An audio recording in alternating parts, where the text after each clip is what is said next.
WrestleRageCast is here. We've been gone a while. Yes, we have. Jacinto and Justin are here. It's November 8th. Less than a month to my birthday, so you want to get me anything for my birthday? Might want to go get that now. Go to Shop TNA. They're having a big Black November sale. DVDs $4.99. Anything over $40 is free shipping. So therefore, I have ideas. Well, we've been gone a while, and a lot has happened in the world of wrestling in general. Billy Jack Haynes, one of them, is filing a lawsuit against WWE, saying that basically it was WWE's fault that he has contracted hepatitis, one of the hepatitises. So, well, because he probably bladed a lot back then, and all of a sudden, True. So, but he's saying he got it in it's spanning from something in 1985 or check that. Let me find it.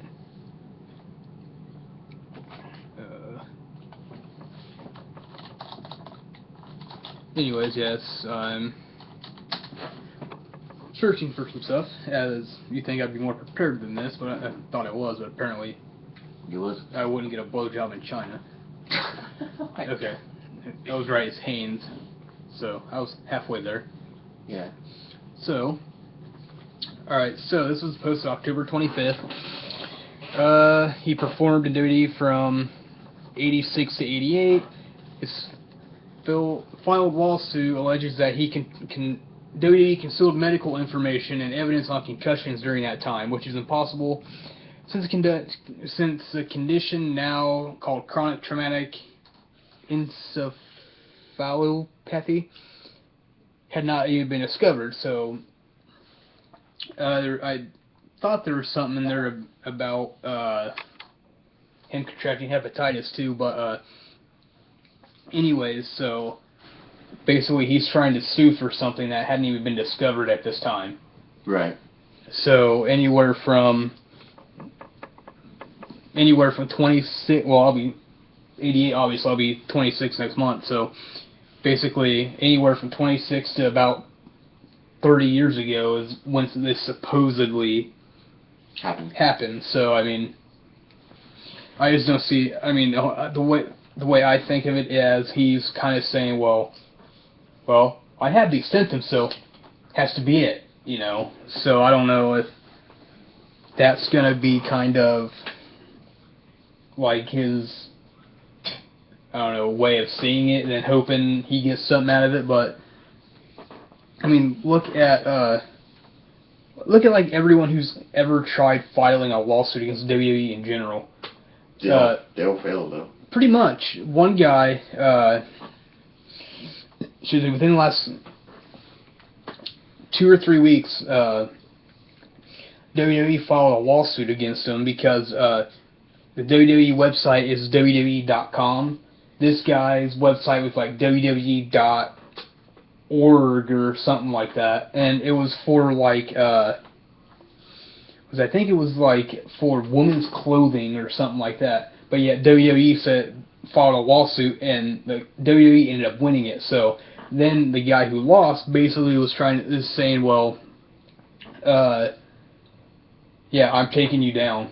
You may think that you own everything that has the letters WWE in it, whether if it's your company related or not. I will take you down. You're basically saying you're dead wrong. You don't own it. So that guy lost. Yeah, he did, and we'll see. And when you have money like Vince McMahon does, you could basically hire a whole team of lawyers, right? Expensive ass ones, really good ones, and basically have an undefeatable team where you can't lose any cases. Because any lawyers that we can get are not as good as them. Right. And then him having a team with them, that makes it impossible. Well, not only that, but he was a billionaire until early this summer, which I'll get into that too.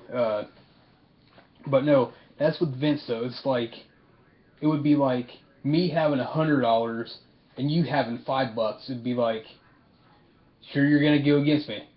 I have, 95 more dollars than you, but yet you're sitting here trying to.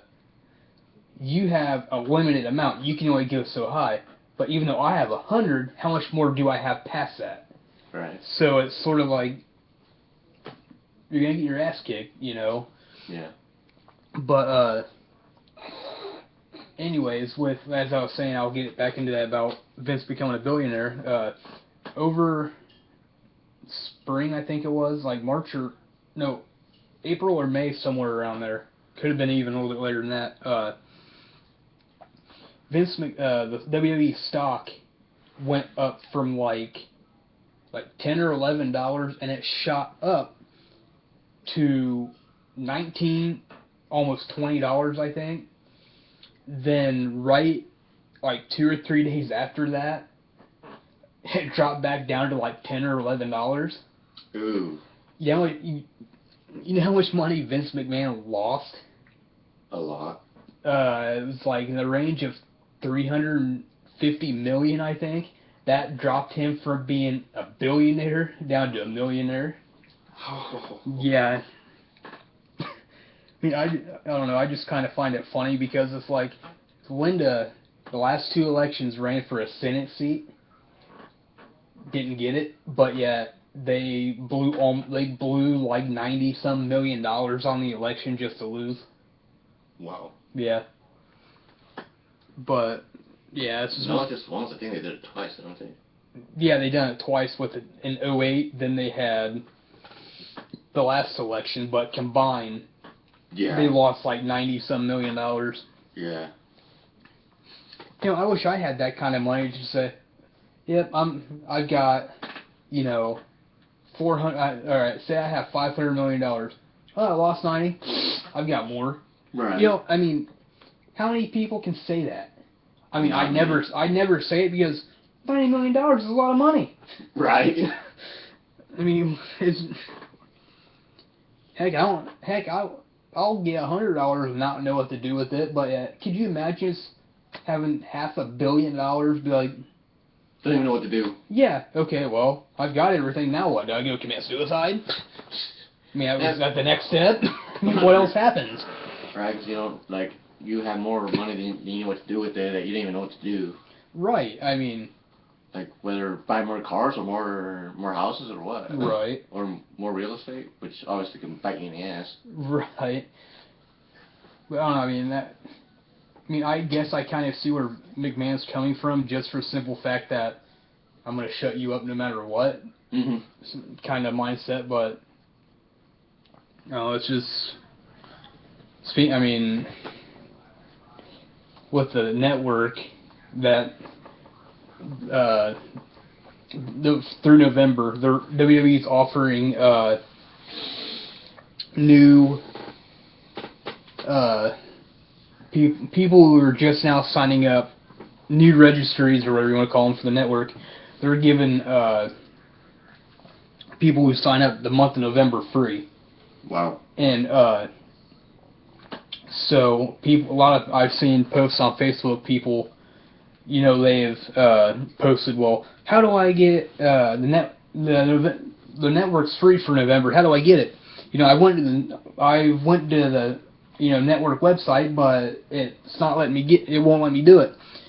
You have to be a new subscriber in order to get it. So, that launched a day after Elimination Chamber this year, and I'll get to that too. Speaking of Chamber, but the network launched a day after the Raw, or the night after Elimination Chamber, so it was launched right after Raw. They were saying that they had to have 1 million subscribers in order to break even, or to show a profit or break even with the network. They have a little more than half. They had 667,000 subscribers. But then I've seen they had given the updated numbers or figures of how many subscribers they had for the network, and it dropped like 30,000 people or subscribers. So they're still not making any money. But damn, that sucks. well, I mean, it'd be like Netflix, because I mean, all right, say you had the network and you're paying $10 a month, and now they've changed it to where you do not have to have the 6-month commitment. Right. At first, it was $10.99, but you signed up for a 6-month commitment. Right. And a lot of people say, well, or have been saying, I've seen a mixed bag where it's been, well, yeah, I love the network. You know, the network's not worth it. Right.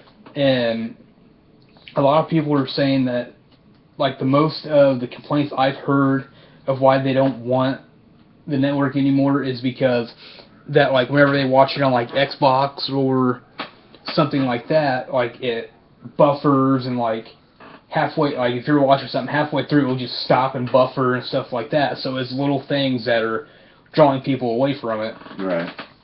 And, where was I going with that? Basically, like, that's their main complaint, is because it buffers, like, you know, like anything else, so they're basically drawing them away, and they're therefore, the network is starting to realize that, and they don't want to lose too much money, so they, like, have that month free, and then don't have the commitment anymore, try to get some of the money back. Well, right, but that's the thing that... I know. Okay, I know where I was going with it now. Okay, I think that helped you. Yeah, it was... My comment was going to be another reason why that I think that they don't have as big as a turnout for their network as they assumed, was because you have to sign in. Oh, yeah. And think about it. Like, if you're on Facebook or something like that, I know you can sign into other, like, your account on other, you know, devices and stuff like that, but how many people are sharing their network account with not only you, but yet with 10 other people on any given day? You know, rather than, alright, well, hey, I'm saving you the $10, so here, get on my account for a while, see if you like it. Yeah, that's what they're trying to avoid. But a couple months ago, WWE gave the network for a 1-week free trial to everyone. I tried it. I liked it, but I mean, I get it, but to me, I wouldn't want to have to sit, like, I mean, I know I have an Xbox and stuff like that, but I have to get live for it. And I don't want to spend, you know, X amount more money to get live just to watch the network, you know. Right. And I know I can probably watch it on my phone and watch it online, but I mean, who wants to sit behind a computer for hours at a time? I mean, it's one thing if it's like a pay-per-view, like, 'cause I know I've done it before. Sat behind my computer screen and watched a pay-per-view. That's not bad, because it's like, you think, alright, well, you can do other stuff while you're online watching the pay-per-view, you know, rather than, alright, you've got all these WWE events, you have all of these WCW events, you have all these Nitros, Raws, WCCW shows, and stuff like that, but then you have the documentaries and stuff on there too. And so it's like, you know, I don't want to spend, you know, hours at a time watching a pay-per-view, and see, my view of it is, if I had the network, I'd want it, like, get it on, like, Roku or something like that. You know what Roku is? No. It's like, basically, it sort of looks like the router.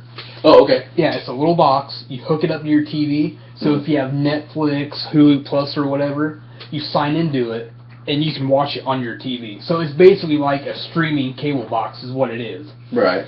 And see, I know I've told you before, is that if I had something like that, I'd never change the channel. No, you wouldn't. Because, I mean, we'll get to that in a minute later, but, I mean, you've seen my collection of, like, videos I have. Yeah. And, I mean, it's like, I kind of say I have a wrestling addiction. Yes, you do. And let's just say we're lucky enough to live in California where there's earthquakes, because you'll be screwed. And that's an understatement. Yeah. But I mean, bookshelves are filled and they're heavy. I know it. But I mean, that's just the thing, though. It's like, if I had it, I would want like everything off it. Like I'd want to. I mean, I still use VHS tapes because some were given to me. Big whoop. Fuck updated technology. But anyways, because it's like I'd want it. It's like I'd continuously sit there and be like, oh, okay, this pay-per-view, all right, watch it. 2.5 hours go by. All right, next one. Then just tape all day. Then when Raw or TNA and SmackDown comes on, change the channel for that 2 or 3 hours and put their tape back in. Okay. I think I'd probably cut myself off from the outside world. Yeah, you probably would. I mean, I know that I've got an extensive video library, but it's like there's a magazine that came out. It's probably been 2008, 2009. It was called like the Untold Story of the WWE or something like that. It was a regular magazine. And like it interviewed Vince, like, and it was divided up like the Golden Era, then like the Attitude Era, then like just like main focuses on like certain eras. I'll get it right eventually. And you did get it right. And like Vince was being interviewed, and it was like, oh well, you bought the company from your dad. What was your mindset then? Right. And it'd be like after like.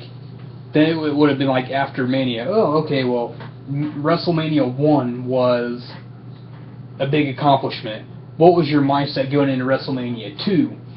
Then, it was just stuff like that. And it had bits and pieces on there about, like, movies that came out. And, like, oh, well, back in 1995, here's what was popular then. Here's what the #1 song on the Billboard chart was. Here's what the #1 movie was at that time and stuff like that.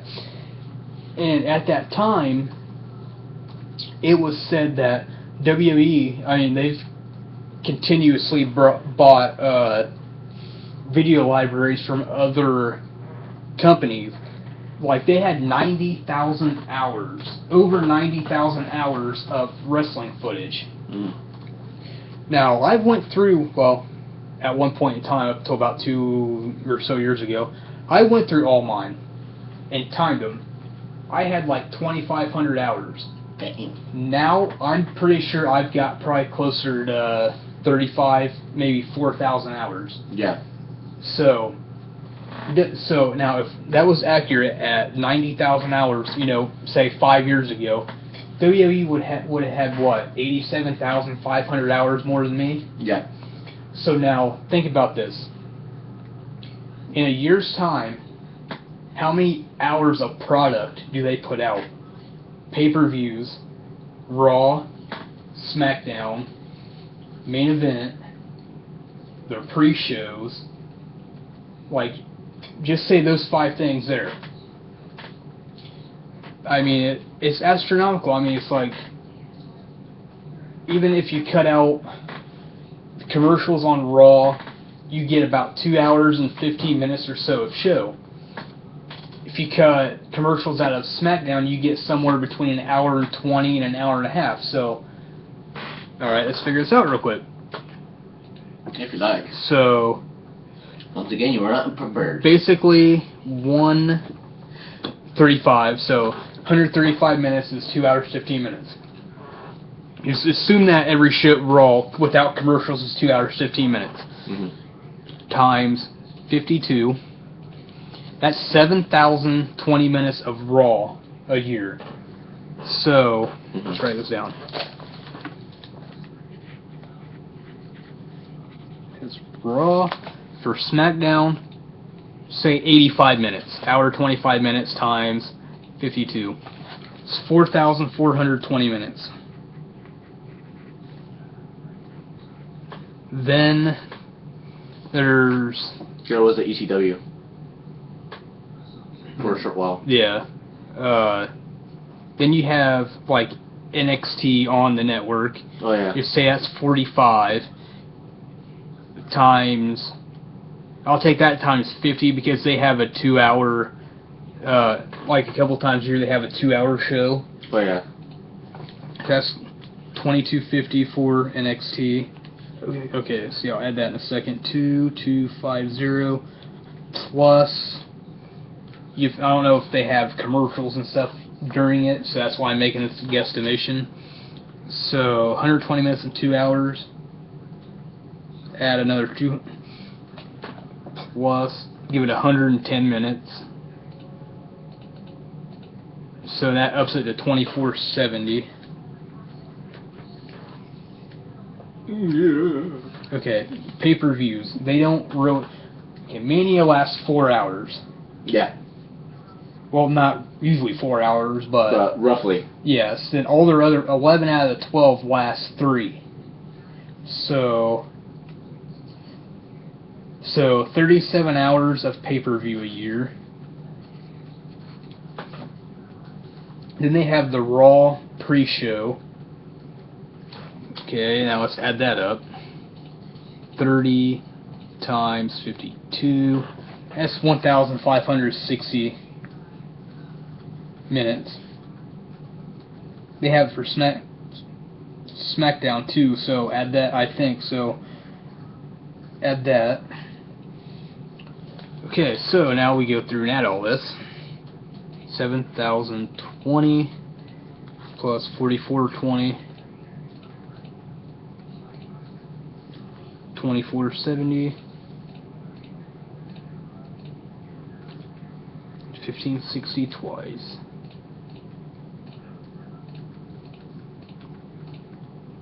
Okay, so for 50, oh, I gotta add another 37.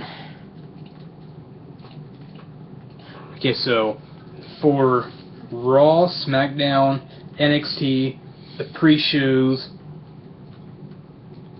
we'll have to add another 1,560 because of they have it for pay-per-views.